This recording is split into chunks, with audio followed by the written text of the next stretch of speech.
Good evening, everybody. Thank you very much for joining in. This side Rahul Magan here from Treasury Consulting LLP, and this time we are covering a very interesting topic which has just happened in the financial market, which is NIRP refuses.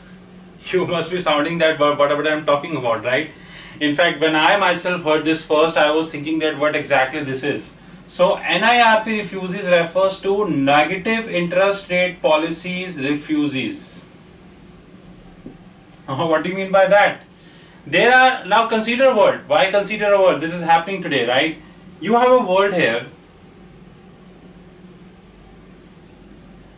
which is Japan, Europe,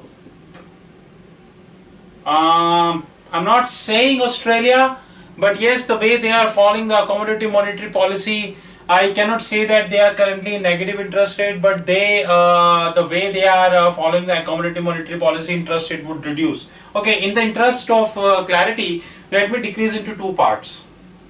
This is net interest rate, negative interest rate policy, and this is which is heading towards zero interest rate, which is Australia and India.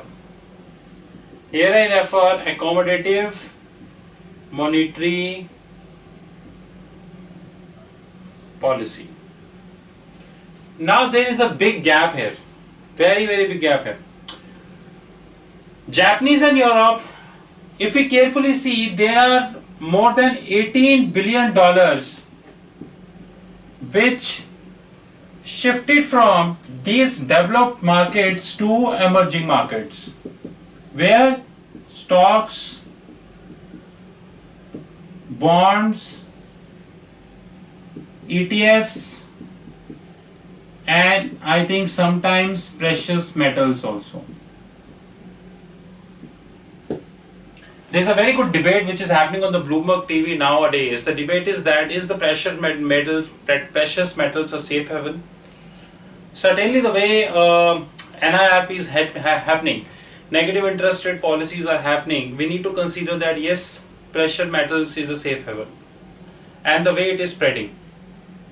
I'm going to read few important stuff about negative interest rate policy, and after that I will tell you that what would be the impact on the carry trade. So here is, NIRP is amongst the latest hashtags to be doing the rounds of microblogging on Twitter.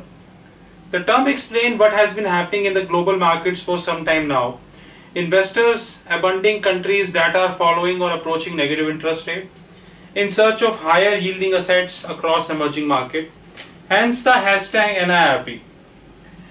A record 18 billion has been deposited into emerging markets debt fund in the last 6 months. According to 16th August Financial Times report, which quotes data from Bank of Merrill Lynch, the impact of this there is that some emerging economy, the bond yields are falling. In India, the benchmark yield, which is the 10-year GSEC, has fallen by 38 bips, and in Indonesia, it has fallen by 77 bips. The choice is very clear. The people are throwing a huge amount of money. How much 10-year currently is offering? Roughly 7.10% in India. And how much it is offering in Indonesia? Approximately 7.77%, which is in Indonesia. Just to very well understand. Here comes more. What started as a strong rush of money in the emerging market bond soon find its way into equity as well. This is natural because in number of these economics, lower yield tend to benefit market leaders like banks, which also brings some strength to the emerging market currencies.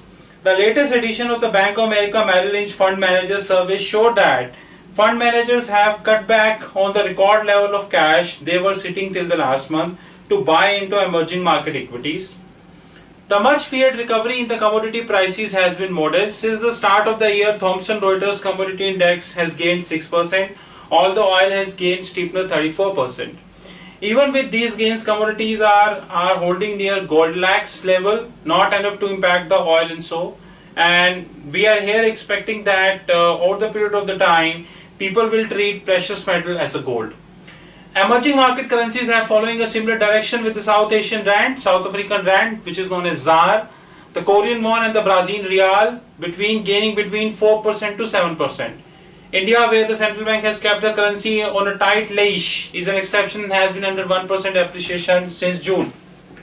So if these NIRP refugees would continue to throng the money from negative interest rate to positive interest rate, one thing which is certainly clear to us is that such policy is going to impact one which is known as carry trades. Sitting today, we have three carry trades.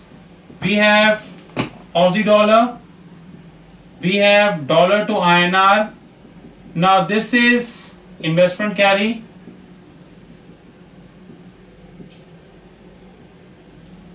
You have dollar to Japanese. This is funding carry. Then few others which are joining, dollar to Sing dollar and dollar to Philippines peso and dollar to Indonesian rupee. This few which are joining. So things are moving little different nowadays. And as you very well understand that the Abenomics is certainly on the verge of crisis. So we need to appreciate the fact that things are moving a little fast than expected. And it's an advice from the Treasury Consulting LLP that if you are having, if you belong to the negative interest rate policy, then you want to shift to a fresh carry trade, then please be careful, because carry trades may turn out to be negative as countries are getting highly accommodative like Australia and India. So that was the purpose of the video, is to introduce you about new term which is negative interest rate policy, refugees. If you have any questions, you can contact us at Treasury Consulting LLP and rahulmagan@gmail.com. Our email ID, my mobile is 9899242978. Our Skype is Rahul5327. This is Treasury Consulting. Thank you.